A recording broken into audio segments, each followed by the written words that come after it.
যাও, আমার আপত্তি নাই। মৃত্যুর পরে আমার লাশটা আমার বাঙালির কাছে দিয়ে দিও, এই একটা অনুরোধ তোমাদের।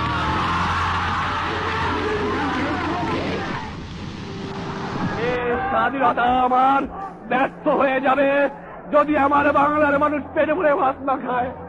এই স্বাধীনতা আমার পূর্ণ হবে না যদি বাংলার মা বোনেরা কাপড় না পায়। এই স্বাধীনতা আমার পূর্ণ হবে না যদি এদেশের মা বোনেরা ইচ্ছুক কাপড় না পায়। এই স্বাধীনতা আমার পূর্ণ হবে না যদি এদেশের মানুষ যারা আমার যুবক শ্রেণী আছে তারা চাকরি না পায় বা কাজ না পায়। আমার ছেলের পাশে আমার জন্য কবর খোঁজা হয়েছে। আমি প্রস্তুত হয়েছিলাম, বলেছিলাম আমি বাঙালি, আমি মানুষ, আমি মুসলমান। একবার মরে দুইবার মরে না। আমি বলেছিলাম আমার মৃত্যু আসে থাকে যদি আমি হাসতে হাতে যাব, আমার বাঙালি জাতকে অপমান করে যাব না, তোমাদের কাছে ক্ষমা চাইব না।